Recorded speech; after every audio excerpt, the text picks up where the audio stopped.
Saudara-saudariku, salam sejahtera bagi kita semua. Saya ingin berbagi untuk Anda sebuah tanggapan seputar pergumulan sebagian umat beriman Katolik menyangkut sakramen tobat. Sebagian rindu bertobat, tetapi enggan untuk memanfaatkan sarana sakramen tobat.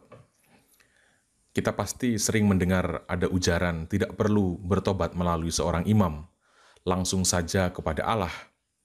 Nah, saya ingin kita menyimak sedikit ulasan berikut ini. Nah, saudara-saudari, kita memiliki syahadat iman atau pengakuan iman atau kredo yang kita ucapkan saban kali kita mengikuti perayaan Ekaristi hari Minggu atau pada hari-hari raya gereja. Nah, di dalamnya kita mengungkapkan kepercayaan kepada Allah Tritunggal, Bapa, Putra, dan Roh Kudus, dan juga percaya akan gereja yang kudus, persekutuan para kudus, pengampunan dosa, kebangkitan badan, dan kehidupan kekal. Ungkapan percaya akan gereja dalam syahadat Nisea Konstantinopel atau syahadat panjang itu dirumuskan secara lebih lengkap, yaitu percaya akan gereja yang satu, yang kudus, yang katolik, dan yang apostolik, yang dalam bahasa Latin kita kenal dengan sebutan et unam sanctam catholicam et apostolicam ecclesiam. Nah, coba simak di bagian akhir disebutkan tentang gereja yang apostolik. Gereja Katolik itu disebut gereja apostolik karena di dalam gereja Katolik ada rangkaian tak terputus dari Yesus Kristus. Yesus Kristus menetapkan para rasulnya, dan para rasul itu menetapkan pengganti-penggantinya, yakni uskup-uskup yang turun-temurun dari zaman ke zaman sampai pada para imam di zaman sekarang. Contohnya, saya sebagai seorang imam Katolik. Imamat yang ada dalam diri saya ini berasal dari Yesus Kristus yang diberikan kepada para rasulnya dan yang diteruskan turun-temurun sampai hari ini melalui para uskup. Jadi kuasa imamat yang ada di dalam diri saya itu bukan rekayasa gereja Katolik. Sekali lagi, imamat itu bukan rekayasa gereja Katolik. Sakramen-sakramen itu bukan rekayasa gereja Katolik. Sakramen tobat bukan rekayasa gereja Katolik. Gereja Katolik melestarikan tindakan-tindakan, melestarikan perintah-perintah Yesus Kristus. Gereja bertindak atas nama Kristus. Bahkan gereja disebut sebagai tubuh mistik Yesus Kristus. Nah, saudara-saudari, sakramen tobat itu berhubungan dengan imamat Yesus Kristus. Tidak ada sakramen tobat tanpa imamat. Artinya, seorang imam, berkat rahmat imamat yang diterimanya dari Kristus melalui gereja, melanjutkan karya Kristus yang mengampuni dosa. Jadi tindakan imam di dalam bilik sakramen tobat sebenarnya merupakan tindakan Yesus Kristus sendiri kepada peniten atau kepada orang yang mengaku dosa tersebut. Nah, lalu sekarang bagaimana kita menyikapi orang Katolik yang tidak mau menggunakan sakramen tobat untuk membangun sikap tobat? Terhadap orang Katolik yang demikian, kita patut bertanya, apa yang sebenarnya dia pahami saat mengucapkan kredo atau syahadat iman di gereja? Kalau ia dengan tegas mengatakan, "Aku percaya akan gereja yang kudus," dan seterusnya, mengapa ia meragukan imamat dengan menyepelekan sakramen tobat?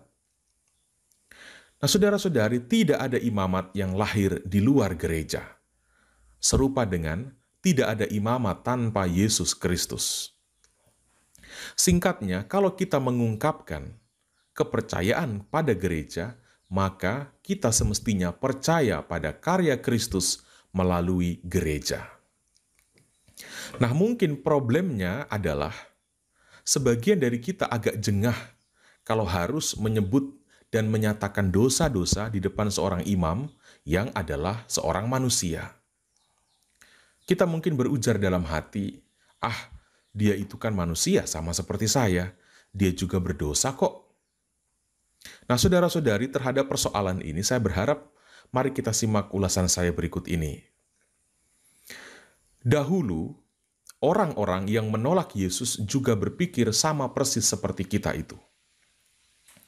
Mereka berkata, "Mana ada yang baik yang datang dari Galilea?" Sebagian berujar, "Guru kok begitu, makan minum dengan pendosa, pemungut cukai, bersahabat dengan pelacur-pelacur." Sebagian mengeluh, "Dia kalau makan tidak cuci tangan. Dia tidak memerintahkan puasa untuk murid-muridnya. Bahkan dia melanggar hukum Sabat." Sebagian lagi berkata, "Anak Allah kok begitu? Mesias kok begitu?" Bahkan keluarganya sendiri bilang bahwa dia sudah tidak waras lagi. Saudara-saudariku, tidak mudah memang menerima misteri inkarnasi. Tidak mudah menerima Allah menjadi manusia. Penolakan itu terjadi sampai hari ini. Tanpa kita sadari, bahkan juga di dalam diri kita sendiri. Seiring betapa seringnya kita menolak sesama kita, betapa seringnya kita mengadili sesama kita, seperti itulah betapa seringnya kita menolak dan mengadili Allah. Allah datang menjadi manusia. Manusia yang real sama seperti kita. Yesus itu bukan manusia-manusiaan. Manusia yang bisa disentuh, bisa diraba, bisa diajak bicara, bisa diajak berdebat, diajak ngobrol sampai tengah malam seperti dengan Nikodemus. Dia manusia yang bisa diajak ngobrol oleh perempuan yang suaminya banyak. Dia manusia yang juga bisa lapar dan haus, bisa sedih dan juga bisa marah. Dia manusia yang mau makan di rumah pendosa, bahkan dia dikelompokkan sebagai pendosa. Disebut sebagai sahabat pemungut cukai dan para pelacur. Karena dia begitu real sebagai manusia, sampai-sampai manusia sendiri menolaknya. Ketika kita menolak pelayanan sakramen tobat oleh imam, seperti itulah sebenarnya bagaimana dahulu Kristus ditolak, diragukan, disepelekan, bahkan akhirnya disingkirkan. Nah, saudara-saudari, ketika kita menolak ikut serta dalam pelayanan sakramen tobat, sebenarnya kita sedang menolak dicintai Allah dengan bahasa yang keluar dari sesama kita manusia. Sebenarnya kita sedang menolak diampuni oleh Allah dengan menggunakan kata-kata yang keluar dari bibir seorang manusia. Sekalipun kita tahu bahwa kata-kata pengampunan yang keluar dari bibir seorang imam adalah kata-kata Kristus yang dirumuskan oleh gereja, tetapi kekerasan hati dan keangkuhan diri kita lebih dominan, sampai-sampai kita gagal melihat Allah yang menjadi manusia, yang tinggal di antara kita, dan yang mau mengampuni kita dengan menggunakan bahasa manusia. Nah, saya sangat berharap semoga apa yang saya sampaikan dalam ulasan ini itu bisa dipahami oleh semua umat beriman Katolik. Sehingga kita sungguh-sungguh mempercayakan diri kepada tuntunan gereja. Mempercayakan diri pada tuntunan gereja Katolik sebenarnya adalah mempercayakan diri pada tuntunan Yesus Kristus sendiri. Percayalah saudara-saudari, Kristus bertindak di dalam dan melalui gerejanya. Tuhan Yesus memberkati kita semua.